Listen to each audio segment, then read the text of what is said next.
जय हिंद साथियों, हम लोग राकेश यादव सर का एसएससी बुक का सॉल्यूशन कर रहे हैं, जिसमें आज हम लोग सिंपल इंटरेस्ट का टाइप 8 करने वाले हैं। इससे पहले टाइप 7 तक कर लिए हैं, जिसका लिंक डिस्क्रिप्शन में आपको मिल जाएगा, या इसके लिए प्लेलिस्ट बनाया है, वहां से भी वीडियोज को आसानी से आप देख सकते हैं।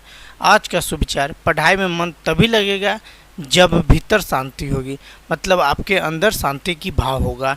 शांति से पढ़ो, समझ से पढ़ो, तभी आप सफल हो सकते हैं। इसी के साथ हम लोग टाइप 8 का सवाल नंबर 1 से 5 तक कर लिए हैं। आज हम लोग 6 से करने वाले हैं।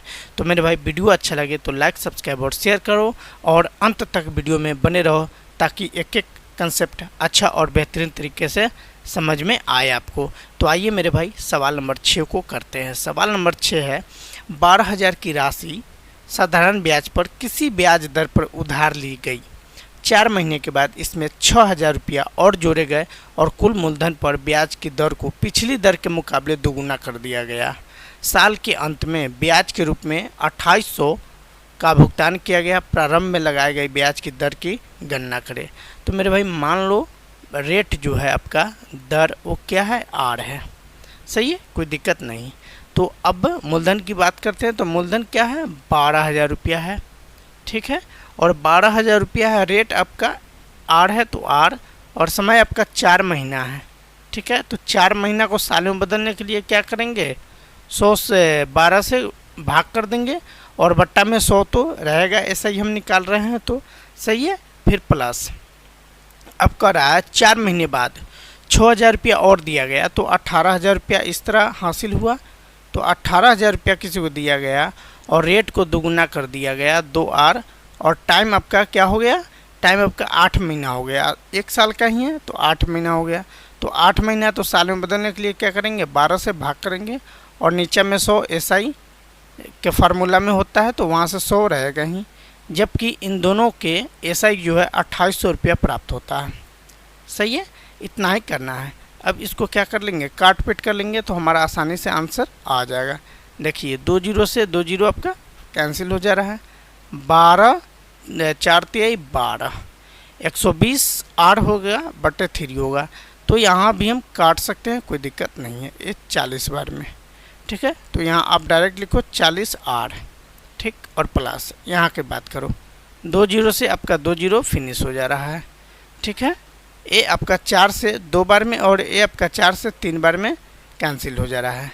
देन ए 180 है और ए 3 है, तो ये 60 बार में चला जाएगा। तो 6 चक 24, 2 गुनी 2 4, और 4 गुनी 6 24, यानी 240 R यहाँ से प्राप्त होता है। जबकि ऐसा ही आपका क्या है, 2800 रुपया है।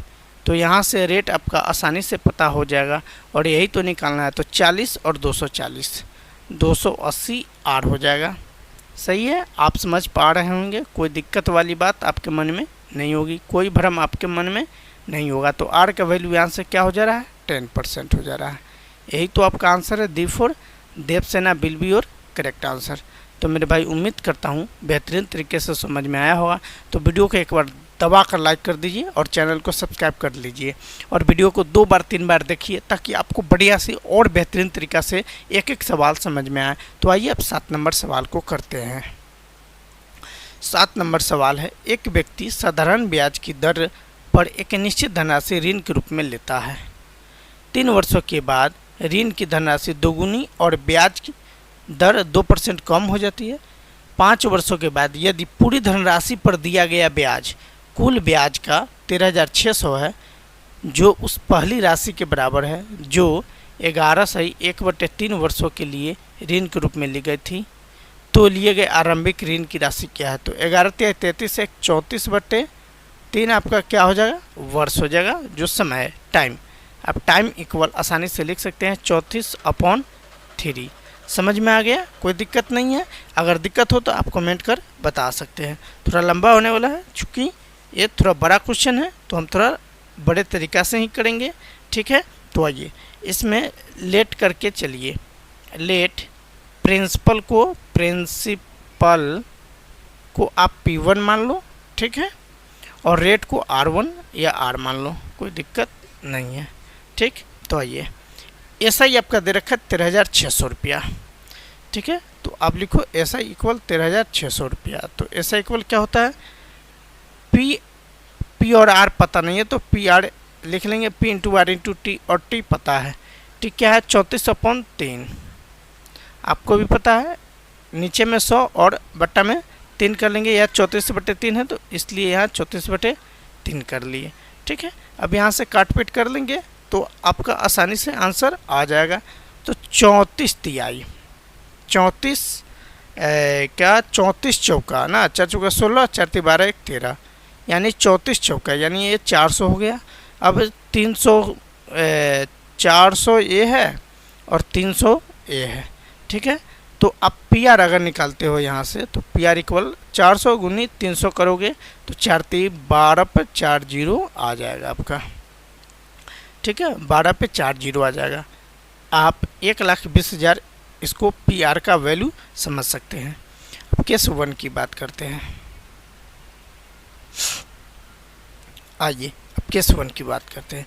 यहाँ पे कह रहा है किसी दर पर निश्चित धनराशि ऋण के रूप में लेता है 3 वर्ष के बाद। अब टाइम पीरियड क्या है, 3 वर्ष है, तो पी आर टी आपका 3 वर्ष है। ठीक है, अपॉन 100 यहाँ पे फार्मूला जो होता है वो वाला। ठीक है, अब फिर उसके बाद जो है आगे कह रहा है 3 वर्षों के बाद ऋण की धनराशि दोगुनी हो जाती है, मतलब जो दिया है उसका दोगुनी हो जाती है और ब्याज दर 2% कम हो जाता है। ठीक है, तो इसको घटाते चलेंगे। क्या बोलते हैं इसको मेरे भाई, जोड़ना है, इसको जोड़ देंगे। ठीक है ना, दोनों का एक आ रहा है तो जोड़ देंगे। अब जो है दोगुनी धनराशि हो जाती है, 2p हो जाती है। और आपका जो है इसमें क्या बोल रहा है 5 वर्ष बाद टाइम आपका 5 हो जा रहा है, और रेट जो है पहले आर ही था लेकिन अब उसमें 2% की क्या हो जा रहा है, कमी हो जा रहा है। समझ पा रहे हैं, कोई दिक्कत नहीं होनी चाहिए मेरे भाई, 2 0 यहाँ। अब इस तरह ऐसा ही आपका 13,600 रुपया दे रखा है। ठीक है, अब इन्हीं चीज़ों को सॉल्व करने पे आपका आंसर आसानी से आ जाएगा। तो देखेंगे ए है 3 PRA है। ठीक है, यहाँ लिखेंगे 3 PR, थोड़ा एक स्टेप बढ़ा लेंगे 3 PR, सॉरी स्मॉल लिख लेंगे ताकि ज़्यादा लंबा ना लगे। और ये देखिए ए 5 और गुनी 2 तो 10p ए हो जाएगा। ठीक है, देन आइए 10p में 8 से गुना करेंगे तो 10p आर हो जाएगा, और माइनस 10 ए है क्या 10 और 2 में गुना कर लेंगे तो 20p आर हो जाएगा। समझ पा रहे हैं, कोई दिक्कत, सॉरी ए 10p हो जाएगा, p आर नहीं केवल p हो जाएगा, और बट्टा में 100 कर लेंगे। ठीक है, कोई दिक्कत नहीं, हम डायरेक्ट हमने यहाँ किया है, आप चाहो अलग अलग कर सकते हो लेकिन टाइम भी सेव होना ज़रूरी है। तो 3 + 10 13 PR माइनस 20p इक्वल 13,600 है। इस पर 00 आ जाएगा, 100 से मतलब मल्टीप्लाई हो गया। ठीक है, आइए अब देखिए PR का वैल्यू हमने यहाँ से निकाला है 1,20,000, तो 13 × 1,20,000 यहाँ पे लिखोगे, 13 × 1,20,000 यहाँ पे लिखोगे, मतलब 12 पे 4 0 लिखोगे, और माइनस आप 20p कर लोगे इक्वल 136 पे 4 0 लिखोगे, 3 1 4 0। ठीक है, तो माइनस p इक्वल ये देखिए 13 × 12 करेंगे, 13 और गुनी 12 करेंगे तो 156 हो जाएगा। क्या हो जाएगा 156, इस पे पहले 4 0 तो इस पे 4 0 आप लगा लो, और माइनस 156, इस पे 156 पे कितना 0 डालोगे, 4 0 डालोगे। ठीक है, ये सिमिलर आपका हो जाएगा। माइनस 20p इक्वल हमें क्या निकालना है, प्रिंसिपल निकालना है, जो मूल राशि है वो निकालना है। ठीक है, तो ये क्या 136 ना है, हाँ 136 है, तो इसको आप 6 बना और इसको यहाँ पे एक ठो 0 लगा लो। ठीक है, 4 0, हाँ तो 136 में 156 जाएगा 20, 136 में 156 जाएगा 20, 20 पे कितना 0 हो जाएगा, 5 0 हो जाएगा। ठीक है, कितना 0 होगा, 5 0, 2 4 1 5 0। सही है, ये भी आपका माइनस में ही, तो माइनस माइनस खत्म हो जाएगा, p इक्वल ये देखिए एक बार में, और एक पे कितना जीरो हो जाएगा, 4 जीरो हो जाएगा। मतलब शुरुआती में प्रारंभिक में जो ऋण दिया गया था वो राशि क्या था, 10,000 रुपया था। आर एस जोशी फॉर कौन प्यार है will be your correct answer. मेरे भाई 8 नंबर सवाल को देखते हैं। 8 नंबर सवाल क्या है, नितिन ने कुछ धनराशि पहले 3 वर्ष 6% वार्षिक दर पर, अगले 5 वर्ष 9% वार्षिक दर पर तथा 8 वर्ष के बाद 13% वार्षिक दर पर उधार ली। यदि 11 वर्ष के अंत में उसे कुल ब्याज 8160 रुपया भुगतान करने होते हैं तो उधार ली गई राशि क्या है, इसमें भी प्रिंसिपल बताना है। तो देखिए ऐसा इक्वल आपको पता होनी चाहिए क्या होता है मेरे भाई, RT होता है। मतलब आप जो है 3 गुनी 6 कर लेंगे, यहाँ से देखिए रिलेशन यहाँ से डेवलप कर लेंगे, 3 गुनी 6%, ये आपका 18% होगा। सही है मेरे भाई, कोई दिक्कत नहीं। आगे फिर कर रहा है 5 वर्ष के लिए 9%, तो 5 वर्ष के लिए कितना ले रहा है, 9%, और 9 पचे 45% हो जाएगा। देन 8 वर्ष के लिए 13%, 8 वर्ष के लिए 13%, ये सॉरी हाँ आप ये समझिए 3 वर्ष 6% वार्षिक ब्याज पर, अगले 5 वर्ष 9% के ब्याज पर तथा 8 वर्ष के बाद, जबकि पैसा उधार लिया है 11 वर्ष के लिए तो 8 वर्ष तक हो गया है, 5 और 3 8, तो अगला 3 वर्ष ही बचा है ना, इस 3 वर्ष के लिए कितना ब्याज ले रहा है, 13% ले रहा है। आप समझ पा रहे हैं, कोई दिक्कत नहीं होनी चाहिए। ये 39% होगा। आप देख पाएंगे यहाँ 11 वर्ष के लिए टोटल है, तो पहले 5 और 3 8 साल हो गया, तो 3 साल और रेस्ट बच गया, उसका 13% ले रहा है। तो आइए अब करते हैं, ठीक है। देखिए प्रिंसिपल मान लीजिए आप x, ठीक ना, तो ये 18% है, मतलब 18/100 कर लेंगे। आप इस फॉर्मेट को लेकर चल रहे हैं, ऐसा इक्वल क्या होगा, PRT/100। हमने RT R और T पहले निकाल रखा है, यहाँ सभी का RT, और प्रिंसिपल करके सबको ऐड करते चल जा रहे हैं। इससे हमारा कैलकुलेशन थोड़ा आसान हो जाएगा, समझे मेरे भाई। तो इस तरह आप चीज़ों को करेंगे बेहतरीन तरीक़ा से, आपको आसानी से समझ में आना शुरू हो जाएगा। जबकि टोटल आपका ऐसा कितना भुगतान हुआ है, 8160 रुपया हुआ है, समझे मेरे भाई। उम्मीद करता हूँ समझ में आया ही होगा, किसी तरह का कोई दिक्कत कोई भ्रम आपके मन में नहीं होगा। तो मेरे भाई देखिए अब इन चीज़ों को काट काट के छोटा कर लेंगे, या आप सभी का एलसीएम ले लेंगे 100, ठीक है। तो ये क्या हो जाएगा, 18x हो जाएगा, ये आपका 45x हो जाएगा, देन ये 39x हो जाएगा, जबकि टोटल ऐसा ही आपका 8160 है, ठीक है। तो आइए अब 9/14 और 8, 14 8 22, तो 22 का 2 हासिल x तो रहेगा ही, 3 और 7 1 8 और 2 10, 102x/100 इक्वल 8160। आपने प्रिंसिपल को x लिया है, ध्यान में रखो ना, सही यहाँ लिख लो प्रिंसिपल इक्वल x, आप p भी लिखो कोई दिक्कत नहीं है। ऐसा नहीं है कि केवल यही करना है तो करना नहीं। 102 को 80 बार जब गुना करेंगे तो ये आपका 8160 आएगा, ठीक है, कोई दिक्कत नहीं। 102 8 816, यहाँ पे कर लो ना भाई, क्या जा रहा है, 8 दूनी 16 8 एकम 8, और 1 0 यहाँ डाल लो, तो 1 0 यहाँ पर भी डालो, ठीक है। अब 80 है तो x/100 इक्वल 80, तो x इक्वल 8 पर कितना, 80 पर 2 0 डाल लो, तो यही आपका आंसर, यही आपका प्रिंसिपल होगा। जो कौन सा ऑप्शन है, C फॉर कौन प्यार will be your correct answer. तो मेरे भाई बेहतरीन तरीक़ा से समझ में आ रहा है ना, कमेंट एक बार कर दो, कमेंट कर दो मेरे भाई। आइए 9 नंबर सवाल को करते हैं। एक आदमी अपनी धनराशि का 40% 15% वार्षिक की दर से, 40% जो है 15% वार्षिक ब्याज की दर से, शेष का 50% 10% वार्षिक दर से तथा शेष का 18% की दर से उधार देता है।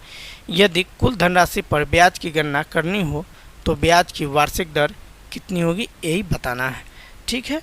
तो देखिए मेरे भाई इन सवालों को पकड़ना पड़ता है, कोई टफ और कोई हार्ड नहीं होता है। आप इजीली कोई चीज़ों को आसानी से सॉल्यूशन कर सकते हैं, आप समझ पाएंगे एक एक टर्म को, शब्द को। तब प्रिंसिपल क्या आपका 100 है, ठीक है, मान लो 100 कर रहा है अपनी धनराशि का 40%, पहले कितना 40%, तो आप जो है 40% का उस पर कितना 15% लग रहा है, अपॉन 100 कर लो, ठीक है, एक कर लेंगे। आगे फिर 40% जब आ गया तो आगे फिर करा शेष का, शेष 60 है, 100 में से आपका 40 चला जाएगा तो 60 ही बचेगा, नहीं ये 100 की बात यहाँ करा पहले 40%, तो 100 का 40% निकाल लिए तो 60 बचा, इस 60 का करा है आधा, यानी शेष का 50%, शेष का 50%, 60 का 50% 30 होगा, तो इन 30 की बात हो रहा है, इन 30 पे 10% रेट लग रहा है, ठीक है, और प्लस फिर कह रहा है जो शेष बचा है, तो 60 का 30 आ गया तो शेष क्या बचा 30 बचा, इस 30 पे 18% रेट लग रहा है, और बट्टे क्या है 100 है, 51 यही तो निकालना है। हाँ तो आइए अब करते हैं इन चीज़ों को ना, ये आप 40 से ए 20 से ए 2 बार में और ए 5 बार में चला जाएगा, और 5 से ए 15 3 बार में, 3 गुनी 2 करेंगे 6 हो जाएगा, प्लस आइए 1 0 से 1 0, 1 0 से 1 0, मतलब 300/100 3 हो जाएगा, और प्लस इसको थोड़ा फ्रैक्शन में करना होगा, कोई दिक्कत नहीं है।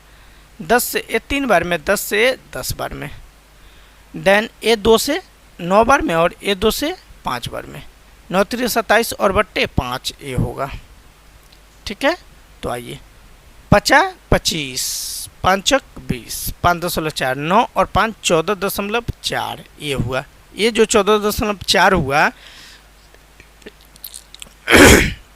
सॉरी मेरे भाई थोड़ा पानी पी लेता हूँ।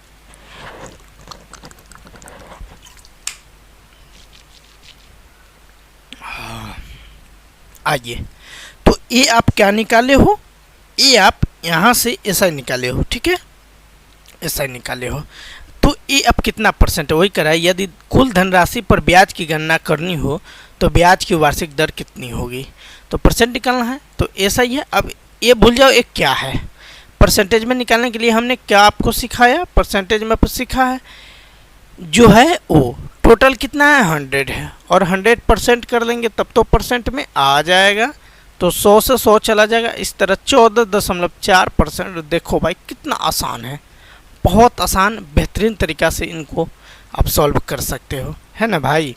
तो आइए अब 10 नंबर सवाल को करते हैं। रमेश ने 15,600 साधारण ब्याज की 10% वार्षिक दर वाले एक सावधि खाते में जमा करा। सावधि मतलब पता है, एनम सिंपल इंटरेस्ट, वार्षिक को ही सावधि बोलते हैं। ब्याज से हुई आय को वह प्रति दूसरे वर्ष मूलधन में मिला देता है, उसका चौथे वर्ष के अंत में मिलने वाला ब्याज क्या है यही तो बताना है, ठीक है। तो 15,600 रुपया है, इस पर क्या इन्वेस्ट किया है, 15,600 रुपया इन्वेस्ट किया है। तो एसआई की बात करता हूँ, एसआई क्या है मेरे भाई 15,600 रुपया है, तो 15,600 और गुनी, इसमें रेट क्या लग रहा है 10% लग रहा है, समय क्या है, समय 2 साल के लिए है, और बट्टे में 100 कर लूँगा, ठीक है। यहाँ से फिर से पढ़ लो, यहाँ पढ़ रहा है ब्याज से हुई आय को वह प्रति वर्ष दूसरे वर्ष में मूलधन में मिला देता है। अब जो एसआई प्राप्त होगा ये हुआ, तो ये 156 गुनी 20 कर लेंगे, 156 गुनी 20, 156 और गुनी 20 कर लेंगे, तो एक क्या हो जाएगा 0 हो जाएगा, हाँ ठीक है, 6 दूनी 12 30 और 1 31, 3120 रुपया ये आपका एसआई होगा। जबकि हर दूसरे साल बाद ये बोल रहा है 4 साल तो है ही, लेकिन 2 साल का जो ब्याज है वो मूलधन में मिल जा रहा है, ठीक है। तो अब इस तरह जो आपका अमाउंट होगा अगले 2 वर्ष के लिए, 2 वर्ष का तो 3120 रुपया हो गया, लेकिन ये अमाउंट ऑफ प्रिंसिपल में चेंज हो जाएगा। तो आपका प्रिंसिपल पहले क्या था 15,600 रुपया था, एसआई क्या आया 3120 रुपया आया, तो ये अमाउंट आया, ठीक है, आपको भी पता है ये अमाउंट है। तो ये 20 हो जाएगा, ये 7 हो जाएगा, और ये 8 और ये 1 18,720। ये जो आपने अमाउंट निकाला है ना, अमाउंट इक्वल क्या होता है मेरे भाई P + SI होता है, ठीक है। तो यही चीज़ यहाँ पे हमने किया है। तो अमाउंट जो है अब अगले साल प्रिंसिपल हो जाता है 18,720। अब नया क्या हो गया प्रिंसिपल हो गया। तो न्यू एसआई भी अब होगा, ठीक है। तो न्यू एसआई की बात करते हैं, न्यू एसआई की बात करते हैं। अब प्रिंसिपल 18,720 है, रेट क्या है आपका, सेम है 10%। अगले 2 साल के लिए, चूँकि 2 साल का हम कर लिए हैं, टोटल पैसा 4 साल के लिए ही इन्वेस्ट किया गया है। 1 0 से 1 0 और 1 0 से 1 0, 1872 गुनी 2, 1872 गुनी 2, 2 दूनी 4, 7 दूनी 14, हासिल 1, 18 दूनी 36 और 1 37, यानी 3744 रुपया ये यही करा है। चौथे वर्ष के अंत में मिलने वाला ब्याज क्या है, 3744 रुपया, जो C4 कहो ना बिल भी और करेक्ट आंसर होगा। तो आइए मेरे भाई अब हम 11 नंबर सवाल की तरफ चलते हैं। तो 11 नंबर सवाल एक कहता है, एक आदमी अपने 50,000 में से 8,000 साधारण ब्याज की 5 से 1/2%, इनको करते चलो 5 दूना 10 और 11/2%, सही है, वार्षिक दर से, तथा 24,000 6% वार्षिक दर से उधार देता है, सही है। तो 8,000 पहले दे दिया, 24,000 उसके बाद दिया, ठीक है। मतलब 50,000 में 8,000 24,000 निकल गया, तो 24 और 8 32,000, तो और शेष 18,000 बचता है, ठीक है। तो उस 18,000 मतलब शेष करा, तो अब 18,000 रुपये को वह साधारण ब्याज की ही ऐसी वार्षिक दर से उधार देता है ताकि उसे कुल मिलाकर वर्ष में 3680 रुपये ब्याज प्राप्त हो। जिस वार्षिक दर से शेष धनराशि उधार दी गई है वह क्या है, यही तो बताना है मेरे भाई, नहीं। तो आइए अब करते हैं, समझिए। केस 1 की पहले बात करते हैं, जिसमें 8,000 रुपया आपको प्रिंसिपल के रूप में दिया गया है, ठीक है। ये आप ऐसा ही निकाल रहे हो, ध्यान में होनी चाहिए। ये 8,000 रुपया है, रेट क्या लग रहा है, 11/2 लग रहा है। आप नीचे में 100 कर लो और 11/2 ये है। हाँ, अब टाइम की बात करें तो टाइम आप खुद से मान सकते हो 1 साल के लिए। एक बार देख लो, एक आदमी अपने 50,000 में से 8,000 रुपया सब ब्याज की इतना की दर से इतना उधार देता है, शेष को इतना। हाँ, तो इसमें टाइम का डिस्कशन नहीं किया हुआ है, तो आप 1 साल लिख सकते हो, कोई दिक्कत नहीं है। 2 0 से 2 0 फिनिश, ये आपका 40 बार में। तो इसका जो एसआई आया वो क्या आएगा, 440 रुपये आएगा। आइए केस 2 की बात करते हैं, ठीक है। इस केस 2 में क्या कर रहा है, 24,000 रुपया दे रहा है, ठीक है, 24,000 रुपया दे रहा है। रेट क्या है इसका, 6% है। तो अब टाइम को 1 साल आप मान सकते हो, कोई दिक्कत नहीं है। 2 0 से 2 0 फिनिश, तो यहाँ 0 6 6 24, हासिल 2, 6 दूनी 12 और 2 14, यानी एक क्या होगा, 1440 होगा, ठीक है। अब प्रिंसिपल की बात करते हैं, ठीक है। ये आपका आ गया 8,000 और 24,000 का। तो 8,000 और 24,000 क्या होगा, आप यहाँ पे कहीं साइड में लिखो 24,000 और प्लस में 8,000, ठीक है। तो 24 और 8 32,000 रुपया ये हुआ, ठीक है। इस 32,000 रुपया में अब शेष जो रुपया बच रहा है वो कितना, 50,000 में से घटा लेंगे आप। 50,000 रुपया में से आप 32,000 घटा लोगे तो मेरे भाई क्या आ जाएगा आपका, 18,000 आ जाएगा, 18,000 आ जाएगा, नहीं। तो इस जो है 18,000 रुपया में से अब कह रहा है शेष को कितने रेट पर दे, शेष को कितने रेट पर दे, ताकि एसआई जो है 3680 रुपया आ जाए, ठीक है। तो आइए अब करते हैं। तो एसआई की भी अब बात कर लेते हैं लगे हाथ। तो मिलना चाहिए एसआई कितना, 1440 और 440 मिलाकर क्या होगा, रुकिए 1 सेकेंड। आप जो है इन चीज़ों को अब हमने वहाँ कर दिया, रफ दिखा दिया, थोड़ा फ्रेश कर लेते हैं ताकि स्पेस की कमी पूरा हो सके, सही है। हम इनको हटाते हैं, ये क्या 1440 है, ठीक है। आइए अब क्या बोलते हैं, हाँ चलो ठीक है, कोई दिक्कत नहीं है, 1440 हो गया। अब ब्याज आपको चाहिए था कितना, टोटल ब्याज 3680 चाहिए, लेकिन ब्याज हमें मिल गया क्या, 440 और 1440। ये आपका ब्याज इजीली आपको अभी तक मिल चुका है 32,000 रुपया में, 1880 रुपया मिल गया है। जबकि ब्याज कितना टोटल मिलना चाहिए, 80 रुपया, ठीक है।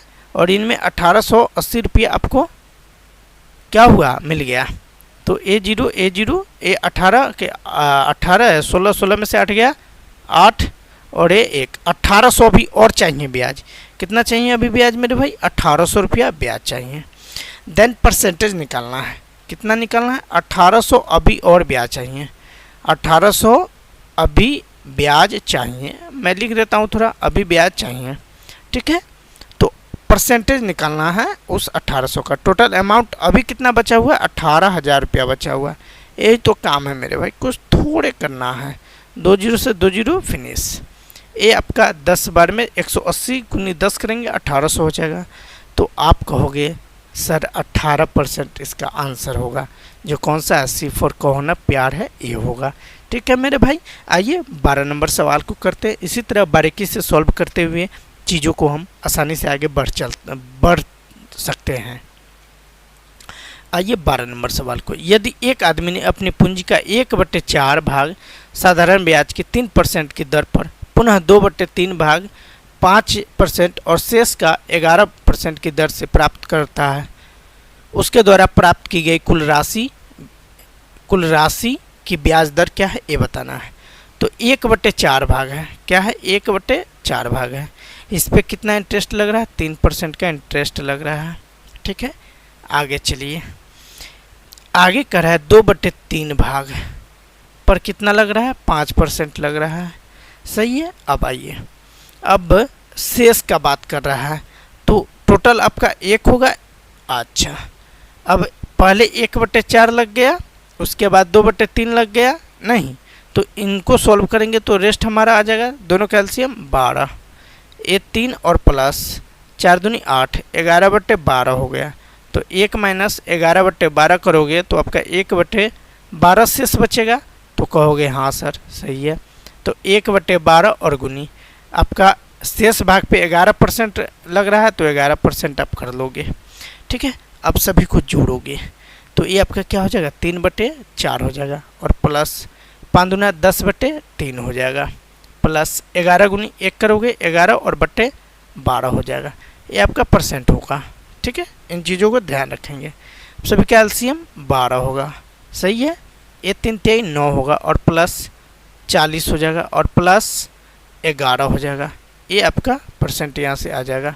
तो जोड़ेंगे 40 और 9 49 और 11 60/12%। तो ये 12×5 60 यानी 5% इसका करेक्ट आंसर होगा, जो B for Baahubali will be your correct answer. आइए मेरे भाई, इस तरह हंसते हंसते सवालों को करना है। वीडियो को आप प्रतिदिन 2 बार 3 बार देखिए, बेहतरीन तरीक़ा से और अच्छा रिजल्ट की तरफ आप जाएंगे। मेरे भाई 13 नंबर सवाल की तरफ आते हैं। एक व्यक्ति ने पहले वर्ष के दौरान 5% प्रति वर्ष साधारण ब्याज पर ऋण लिया और दूसरे वर्ष से हर वर्ष 0.5% साधारण ब्याज की वृद्धि के साथ ऋण लिया। 4 वर्ष के बाद उन्होंने ऋण को पूरी तरह से चुकाने के लिए कुल ब्याज के रूप में 4600 रुपये का भुगतान किया। लोन कितना था, प्रिंसिपल कितना था, ये बताना है। तो आप भी जानते हो मेरे भाई, प्रिंसिपल कितना होता है? 100% होता है। मतलब हम किसी को कुछ भी दे तो 100% देते हैं, भले वो 500 रुपया हो या 5 करोड़ रुपया हो या 5 लाख हो या 5000 करोड़ हो। ठीक है, इन चीज़ों को ध्यान में आप रखेंगे। आइए, पहले 5% शुरू में मिल रहा है, ठीक है, और 4 वर्षों तक का ब्याज आ रहा है। तो हमने इस तरह का ढांचा यहाँ पे क्रिएट कर लिया ताकि आपको बेहतरीन तरीक़े से समझ में आए। तो शुरू में जो लेता है उस पर 5% क्या लगता है? रेट लगता है। उसके बाद हर वर्ष में 0.5% का क्या होता है? वृद्धि होता है। तो अगले वर्ष, पहले वर्ष में 5%, दूसरे वर्ष में 5.5%, तीसरे वर्ष में हो जाएगा 6%, और चौथे वर्ष में क्या हो जाएगा? 6.5% हो जाएगा। समझ पा रहे हैं? अब इन चीज़ों को आप जोड़िए। देखिए 5.5 और 6.5 यानी 7 और 5 12, 12 6 18, 18 और 5 23, एक क्या होगा? 23% होगा। आप देखते रहो भाई कैसे आंसर आता है। देखिए मैथ के सवाल को आप टॉप मत बनाओ, आप खुद उसको सॉल्व करो अच्छा से। 23% का मतलब 23/100 होता है। इस 23 का वैल्यू दे रखा है, क्या दे रखा है? 4600 रुपया दे रखा है। ठीक है, तो यहाँ से 1% का आप यहाँ से वैल्यू क्रिएट कर सकते हैं। ठीक है, तो 23 दूनी 46, मतलब 1% जो है, मतलब 1 यूनिट 200, तो 100% यानी 100 यूनिट क्या हो जाएगा मेरे भाई, 20,000 रुपया हो जाएगा। हाँ नु 20% होगा ना, तो यही तो आपका आंसर है। आप कहोगे सर आपका आंसर इस इजी से आ गया। तो देखो भाई, सवाल को पकड़ोगे तभी तो सॉल्यूशन की तरफ जाओगे ना। आओ अब 14 नंबर सवाल को करते हैं। बट आप से अपील है, आप वीडियो को दबा कर लाइक करो और शेयर भी करो, ताकि जो राकेश यादव सर का बुक का सॉल्यूशन चाहता है उसको आसानी से अवेलेबल हो सके। इसमें कोई आपको कॉस्ट नहीं लग रहा है, फ्री ऑफ कॉस्ट यूट्यूब पे अपलोड हो रहा है। आइए 14 नंबर सवाल को करते हैं। 10,000 की राशि का कुछ भाग 8% की ब्याज दर से तथा शेष भाग का 10% की दर से उधार दिया गया।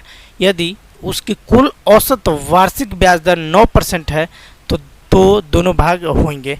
तो देखिए भाई, इन सवालों को आप एलिगेशन मेथड से बनाएंगे तो थोड़ा सा जल्दी और आसानी से बन जाएगा, वरना दिक्कत वाली बात है।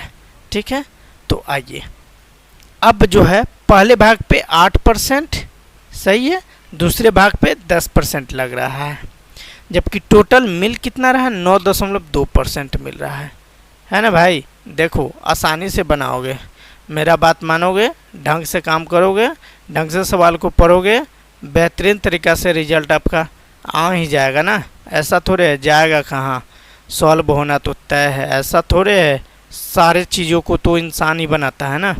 आइए इससे क्या करते हैं, इसको घटाते हैं। ठीक है, तो ये आपका क्या हो जाएगा, 1.2 हो जाएगा। अब इससे इसको घटाते हैं। ठीक है, तो ये आपका क्या हो जाएगा, 0.8 हो जाएगा। दशमलव के बाद एक अंक, दशमलव के बाद एक अंक, दशमलव खत्म। ये आपका 4 दूनी 8 और ये आपका 4 तिहाई 12, यानी 2:3 हो जाएगा। आप समझो राशि कुल कितना है, 10,000 है, तो इनको भी जोड़ेंगे तो 2 और 3 को जोड़ते हैं तो 5 आता है ना। इसमें मत भ्रम में फंसना, 5 आया कहाँ से भाई, 2 और 3 को जोड़ने से आया। 5 यूनिट का वैल्यू 10,000, तो 1 यूनिट का वैल्यू क्या होगा, 2,000 रुपया होगा। कितना होगा, 2,000 रुपया होगा। तो अब बताओ 4 यूनिट का वैल्यू, 2 यूनिट का वैल्यू आपसे पूछूं तो कहोगे सर 4,000 रुपया, कहोगे ना पक्का। चलो 3 यूनिट का वैल्यू आपसे पूछूं तो क्या कहोगे, 3 यूनिट का वैल्यू 6,000 रुपया, 3 यूनिट का वैल्यू 6,000 रुपया। तो 6,000 और 4,000, यही आपका answer A for on will be your correct answer, A वाला होगा। ठीक है, तो अब जो है, अब हम लोग सवाल कितना करते हैं, 15 नंबर सवाल को करते हैं। 15 नंबर सवाल क्या है मेरे भाई, अरुण 20,000 अपने 2 किस्तों को उधार देते हैं। वह पहले दोस्त को 12,000, ठीक है, 2 दोस्तों को उधार देते हैं। अरुण 20,000 अपने 2 दोस्तों को उधार देता है। पहले दोस्त को 12,000 8% वार्षिक साधारण ब्याज की दर से अरुण देता है। ठीक है, अरुण अपनी कुल राशि पर 10% लाभ चाहता है, अतः उसे शेष राशि को दूसरे दोस्तों को किस साधारण ब्याज की दर पर देनी चाहिए ताकि उसे इच्छित लाभ मिल सके। एक अरुण नाम का लड़का है, उसने 20,000 रुपया 2 दोस्तों में डिस्ट्रीब्यूट किया। पहले को 12% दिया, 12,000 दिया, लेकिन 8% पे, जबकि उसको कुल इस पे जो ब्याज चाहिए, मतलब लाभ का ब्याज जो चाहिए वो 10% चाहिए। तो दूसरे दोस्त को कितना पर देना चाहिए। तो आइए, ये है क्या, 12,000 रुपया है, सही है। तो रेस्ट क्या बच गया, 8,000 रुपया बच जाएगा। यहाँ तक समझ पा रहे हैं, कोई दिक्कत नहीं है। यहाँ से रेशियो क्रिएट हो जाएगा, ये 3 बार में जाएगा और ये 2 बार में जाएगा। आप चाहो तो 2 0 से 2 0 फिनिश करो, 3 0 से 3 0, और 4 दूनी 8 और 4 3 12। आइए, ये जो 12,000 इस पे 8% दे रहा है, जबकि टोटल पर लाभ कितना चाहता है, 10% का लाभ चाहता है। और ये वाला, ये नीचे वाला आ चुका है, ये क्या आया है, 3 और 2 आ गया है, मतलब ये 3 होना चाहिए और ये 2 होना चाहिए। तो आप देखो मेरे भाई, 10 में 2 घटाओगे तो 8 मिल जाएगा। ठीक है, या दूसरी तरीक़ा से जो सोचो, 8 में 2 जोड़ोगे 10 मिल जाएगा। तो 10 में कितना जोड़े, 10 में कितना जोड़े कि 10 में और कितना जोड़े कि 13 मिल जाए। तो 10 में 3 जोड़ेंगे। हाँ, आप ऐसे समझो, अब 10 में 8 में 2 जोड़ेंगे 10 हो जाएगा। तो 10 में 3 जोड़ेंगे तब कितना होगा, 13 होगा। ठीक है, मतलब इस पे जो परसेंट आपका चाहिए वो कितना चाहिए, 13% चाहिए। A D for Devsena will be your correct answer. आप समझ पा रहे हैं। वीडियो अच्छी लगी तो लाइक सब्सक्राइब और शेयर करें। और आइए मेरे भाई 16 नंबर सवाल को करते हैं। 16 नंबर सवाल क्या है मेरे भाई, इसको देखते हैं। एक आदमी ने पहले 3 वर्ष के लिए 10% वार्षिक साधारण ब्याज को की दर पर और 3 वर्षों से आगे की अवधि के लिए 15% वार्षिक साधारण ब्याज पर एक निश्चित धनराशि ऋण पर ली।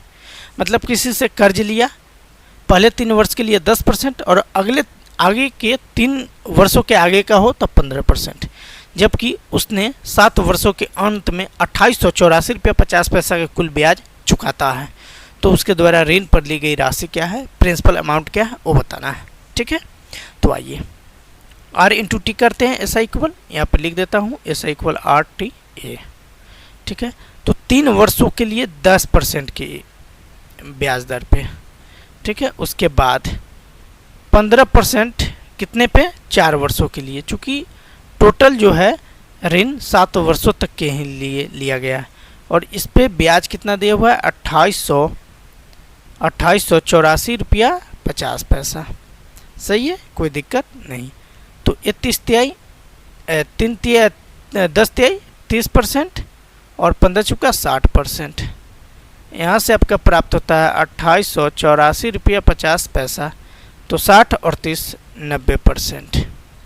इसका वैल्यू क्या हो जाएगा, 2884 रुपया 50 पैसा है क्या, हाँ 50 पैसा। तो 90% का वैल्यू इतना हो गया। तो यहाँ से 10% निकाल लेंगे। ठीक है, आप 91% भी निकाल सकते हो, कोई दिक्कत वाली बात नहीं है। हम इसलिए ऐसा किए हैं ताकि सॉल्यूशन थोड़ा आसान हो जाए। ठीक ना, तो इसको काटते हैं। तो 9 3 27, 9 दूनी 18, 0 और 0.5, 9 5 45 हो जाएगा। ठीक है, कोई दिक्कत नहीं। तो अब 10% का वैल्यू ए हो गया तो 100% का क्या होगा। ठीक है, मतलब 10 से गुना कर लेंगे तो इतना और गुनी 10 कर लो, 3205 रुपया, 3205 रुपया। जो कौन सा ऑप्शन है, D for Devsena will be your correct answer. आइए मेरे भाई अब आज के सेशन के आखिरी नंबर सवाल 17 नंबर सवाल को करते हैं।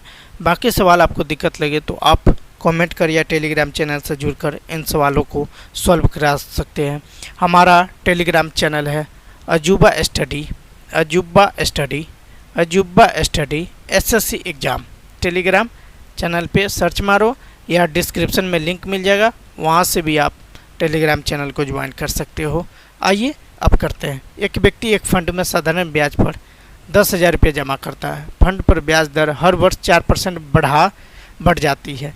यदि धनराशि जमा करने के समय ब्याज दर 8% थी तो 5 वर्षों के बाद उसके द्वारा अर्जित ब्याज क्या होगा, यही तो बताना है। तो कह रहा है मेरे भाई, सवाल को पकड़िएगा। सवाल कर रहा है कि फंड पर ब्याज दर हर वर्ष 4% लगता है, हर वर्ष 4% लगता है। ठीक है, तो जबकि शुरू जब किया गया यहाँ, यदि धनराशि जमा करने के समय 8% लगता है तो पहले 8% लगा। ठीक है, उसके बाद 5 साल तक हर वर्ष 4% बढ़ा, तो दूसरे वर्ष में 12%, तीसरे वर्ष में कितना हो जाएगा 16%, चौथे वर्ष में कितना हो जाएगा 20% हो जाएगा नहीं, और 5वें वर्ष में कितना हो जाएगा 24% हो जाएगा। समझ पा रहे हैं, कोई दिक्कत नहीं है। आप सभी चीज़ों को आसानी से जोड़ देंगे तो यहाँ से आपका एक रेशियो प्राप्त हो जाएगा। 8 और 12 20 और 16 36 और 20 56 और 24 80। ये पूरा कितना हुआ, 80% हुआ। ठीक है, आप समझेंगे। 100% का वैल्यू दे रखा है 10,000 रुपया। कितना दे रखा है, 10,000 रुपया। तो यहाँ से 80% निकाल लोगे या नहीं निकाल पाओगे। अब ये भी हम ही को बताना पड़ेगा। बोलो, बताना पड़ेगा नहीं ना, तो कर लो। 2 0 से 2 0 फिनिश। 80 पर 2 0 मार दो, 80 पे 2 0 मार दो। ठीक है, 80,000, ये सॉरी 8,000 होगा ना, हाँ ये गलत हो गया मेरे भाई। चलो, ये आपका आंसर होगा, D for Devsena will be your correct answer. तो मेरे भाई उम्मीद करता हूँ बेहतरीन आज का सेशन लगा होगा। तो वीडियो को लाइक, चैनल को सब्सक्राइब करें और वीडियो को 2 बार 3 बार, कम से कम 3 या 4 बार एक वीडियो को देखें ताकि आपको सॉल्यूशन बेहतरीन तरीक़ा से और अच्छा समझ में आए। नहीं तो लास्ट में उपाय एक ही है, टेलीग्राम चैनल ज्वाइन कीजिए, व्हाट्सएप पे मैसेज कीजिए या आप कमेंट कीजिए, सारी प्रॉब्लम का जड़ वहीं से ख़त्म हो जाएगा।